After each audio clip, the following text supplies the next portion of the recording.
Sophie Durocher. Passionnée, cultivée, rigoureuse. Elle n'est jamais à court d'arguments. Pour savoir et comprendre, Sophie Durocher. Hier, à l'émission, on parlait des couples qui se séparent et même des trouples qui se séparent. Si vous voulez écouter ça, vous pourrez retrouver l'entrevue que j'ai faite avec Maître Sylvie Schirm. Vous allez retrouver ça sur toutes les plateformes de Cube. Donc ça, c'était hier. Hier, on parlait des couples qui se séparent. Aujourd'hui, on va parler des couples qui s'unissent. Donc, on va parler de mariage parce qu'évidemment, l'été, c'est la saison pour les mariages. Et justement, il y a une nouvelle plateforme québécoise pour le mariage. Je vais en profiter de l'occasion pour parler, évidemment, aux deux créatrices de cette plateforme. Mais surtout, on va s'interroger sur c'est quoi les nouvelles tendances, les tendances de l'année en termes de mariage. Alors, les deux fondatrices du label Mariage, c'est Anne-Marie Barbeau-Pelletier. Bonjour, Anne-Marie. Bonjour. Et Marie-Ève Pichette-Mire, vous êtes devenues amies parce que vous avez tous les deux des noms de famille composés ou ça n'a rien à voir? C'est arrivé, des prénoms. Et des prénoms composés, c'est vrai? C'est vrai, c'était très tendance à l'époque, mais là, on le voit de moins en moins. C'est très drôle, mais c'est la preuve aussi que la société a évolué parce que moi, à l'époque où mes parents se sont mariés, ma mère, elle est devenue Madame Gilles Durocher, elle avait même pas de prénom, puis elle avait pas son nom de famille. Non, mais c'est épouvantable. Et donc le fait que vous maintenant aujourd'hui portiez le prénom de le nom de famille de papa et maman, c'est aussi le signe d'une évolution. Donc bravo à vous et à vos parents. Mais au-delà de vos noms de famille, pourquoi vous avez décidé de vous mettre ensemble toutes les deux pour créer Label Mariage? Ben en fait, on a chacun nos entreprises respectives, moi et Marie. Moi, je possède l'occasion d'embellir, puis Marie, le plus beau jour, qui est planificatrice de mariage, et moi, je fais tout ce qui est design événementiel.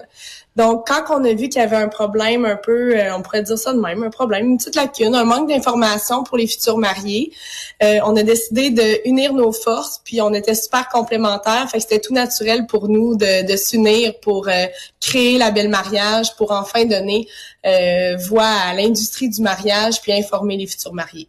Alors s'unir, c'est exactement ça qu'on fait, évidemment, quand on se marie. Donc, Label Mariage, juste nous expliquer brièvement, c'est quoi pour que tout le monde comprenne de quoi on parle? Qu'est-ce qu'on trouve sur cette plateforme-là?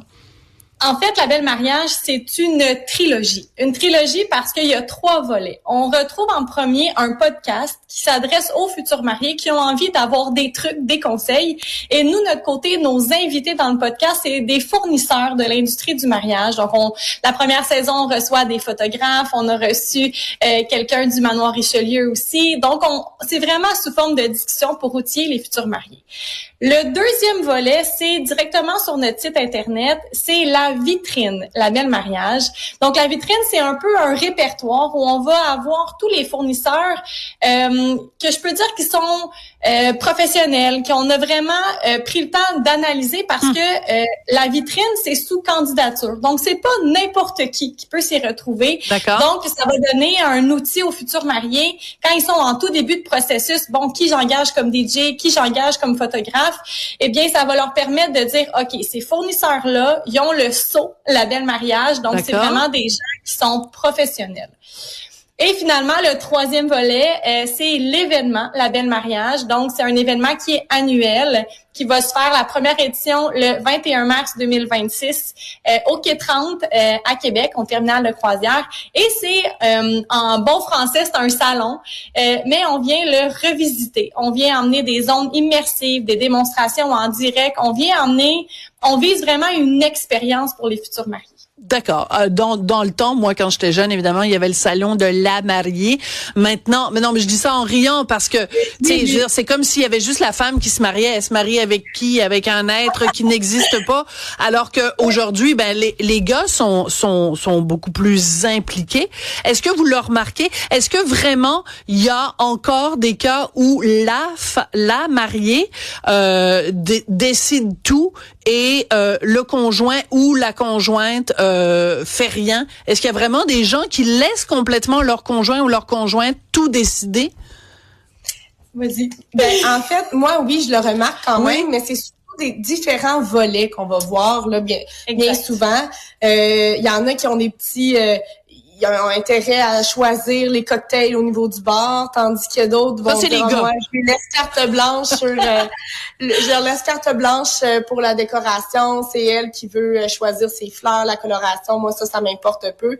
Fait que mais c'est toujours en discutant ensemble quand même, puis en respectant bien entendu toujours le budget aussi des deux, là. Moi, je dirais de mon côté, parce que moi, j'apporte beaucoup plus en fait, mon travail, c'est de planifier un mariage. Oui. Souvent, au tout début, c'est la femme qui vient vers moi, qui me dit, là, je planifie mon mariage, j'ai besoin d'aide, mais mon chum, c'est pas trop ce que tu fais ou à quoi tu sers, parce que mon chum va penser que c'est super facile faire un mariage. Hey boy. C'est ça. Donc là, moi, je rencontre le futur mari aussi, puis là, je lui explique un peu tout ce qu'on doit penser. C'est pas juste de je vais réserver mon photographe, mon DJ puis ma salle puis merci bonsoir, tout se fait. Donc je pense que l'homme va s'impliquer peut-être un peu plus tard dans le processus, et comme Anne-Marie le dit, j'ai des mariés qui vont qui viendront pas nécessairement en salle de monde parce qu'ils vont dire voici chérie, je te fais confiance, occupe-toi du décor, mais moi je vais m'occuper je sais pas moi de la playlist de musique parce que moi je veux vraiment me mettre plus dans l'ambiance. Donc mais en même temps, j'ai des couples qui sont vraiment investis les deux à 100% puis qui sont là. Fait que ça dépend vraiment de la dynamique dans le couple, je pense. Mais vous me parlez pas de la troisième option. La troisième option, c'est le gars, il dit à la fille, occupe-toi de tout. Et le jour du mariage, le gars, il critique en disant, pourquoi t'as fait ça? Pourquoi t'as choisi ça? Vous devez avoir ce modèle-là aussi, non? Ça arrive jamais. Plus maintenant. Non, maintenant. Plus maintenant, j'adore. Les deux le disent en même temps. Alors, est-ce que c'est possible, en 2025, de faire un mariage sans déclarer faillite, sans être obligé de réhypothéquer la maison si on en a une? Autrement dit, est-ce qu'on peut se marier parce qu'on sait que tout a augmenté? Le coût de la nourriture a augmenté, tous les loyers, tout a augmenté. Est-ce que c'est possible de se marier en 2025 de façon pas trop chère? Absolument, c'est possible. C'est sûr que nous, dans notre travail, on s'ajuste vraiment à chaque budget. C'est certain qu'il faut pas penser que c'est sans frais puis que les fleurs, ça coûte rien, que la salle, le traiteur. Par contre, ce qu'on voit de plus en plus, c'est que c'est plus papa, maman qui paye le mariage de la mariée ou du marié. C'est vraiment tout le monde qui paye pour soi. La seule chose, c'est que de plus en plus, les invités sont portés à être obligés de payer un certain frais pour avoir accès au mariage. Qui pour moi, je trouve ça quand même très logique dans un sens niveau nourriture. Je te dis pas de englober les frais du décor, du DJ, de l'ambiance. Pour moi, ça c'est le superflu. Par contre, le repas, le vin que tu vas boire en soirée, je me dis, moi ma vision, c'est pas pire que de payer pour aller souper à la fête de ton ami au restaurant. Tu sais, quand on réserve un restaurant entre amis, on dit on se réserve tel soir, on va souper à tel restaurant pour telle fête, tout le monde paye sa facture. C'est pas la fêtée qui paye la facture de tous les gens qui sont là pour sa fête. Fait que je le vois un petit peu dans cette logique-là également. OK. Je suis tellement pas d'accord. Mais non, mais c'est parce que c'est comme tu fais un party. C'est comme si je t'invite à manger chez moi, parce que dans le fond, c'est dans une salle de réception, mais c'est comme si les gens nous recevaient chez eux. C'est comme si je recevais des gens chez moi et que je leur faisais payer un billet pour rentrer. Moi, personnellement, je trouve ça inacceptable. Mais vous me dites donc que c'est tendance et vraiment de plus en plus de gens font ça. Je suis scandalisée. De mon côté, je le vois, je dirais 50% du temps. Ah, dans le sens oui. où j'ai 50% Es-tu surprise, Cybèle? Excusez-moi, juste parce que, Cybèle, est-ce que tu es allée à beaucoup de mariages dans ta vie? Pas beaucoup, j'en ai eu deux en même temps, très rapprochés. Les deux fois, il y a une fois, c'est une contribution volontaire, puis une autre fois, c'était un prix. Un prix fixe? Oui, un prix fixe. OK, je capote, mais les amis. J'arrive là, par contre, je paye un petit prix, mais c'était open bar. Non, mais je veux dire, la fête est exceptionnelle. Pour ton argent. Ah non, mais franchement, c'est tellement un beau moment. Il y a un photographe qui est payé pour être là. Je veux dire, t'as pas d'autres événements similaires à celui-là pour $100. Je veux dire, la même soirée au restaurant qui dure 3 heures comparé à ça, un événement d'une vie. Mais moi, c'est intéressant. C'est intéressant ce que dit Cybèle, mesdames, parce que je pensais pas du tout qu'on s'en allait là, mais c'est intéressant. C'est qu'elle dit, dans le fond, elle a payé $100, mais elle en a eu pour son argent. Donc, ça veut dire que le mariage n'est plus seulement un truc intime, une fête de l'amour qu'on partage avec d'autres. C'est comme un spectacle à la rigueur, un événement auquel on dit, ben, si ça vous tente de venir, vous devez payer. C'est spécial quand même. Je le vois aussi, si je peux me permettre, les couples qui vont charger un montant d'argent, c'est peut-être les couples qui ont 40 ans et moins. Et ceux qui vont ne pas offrir de montant, c'est surtout, je m'avance avec des chiffres, là, mais moi, de mon expérience avec mes mariés, c'est souvent, là, dès que les couples ont 40 ans et plus, là, ils vont dire non, je veux pas de contribution monétaire, on absorbe, puis si on a des cadeaux, ben, tant mieux, mais on se fie pas à ça. Fait que je dirais que ça va un petit peu avec la tranche d'âge. Intéressant. Mais, vous voyez, moi, je voulais vous recevoir parce que je vous trouve sympathique, puis j'aime beaucoup votre projet. Je pensais pas du tout, je pensais pas du tout qu'on irait là. Et j'apprends vraiment quelque chose. Et j'avoue que c'est vraiment une façon complètement différente de voir les choses, parce que moi, je me suis mariée avec Monsieur Martineau il y a 20... faut pas que je me trompe dans mes dates. D'un coup, Richard m'écoute. Pas 23? Il y a 23 ans. Ça fait 23 ans qu'on est ensemble, mais 22 ans qu'on est mariés. Bon, bref. Et nous, on avait choisi la solution. On invite très peu de gens. Je pense qu'on était 40 personnes à mon mariage, mais on a tout payé.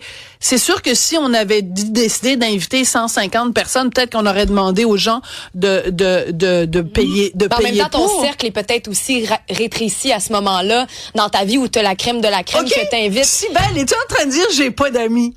Est-ce que tu es en train de dire ça, toi, là? Je dis, mais j'avouerais que peut-être qu'en vieillissant, nos cercles se rétrécissent toujours un peu. On n'était pas si vieux que ça quand on s'est mariés quand même. Ben, non, j'avais 35 ans, 37 ans, mais c'est aussi que c'est un choix à un moment donné. Moi, je trouve qu'un mariage, c'est vraiment juste les gens proches. Tu sais, j'avais pas invité de gens avec qui je travaille. T'es en train de dire, j'ai pas d'amis.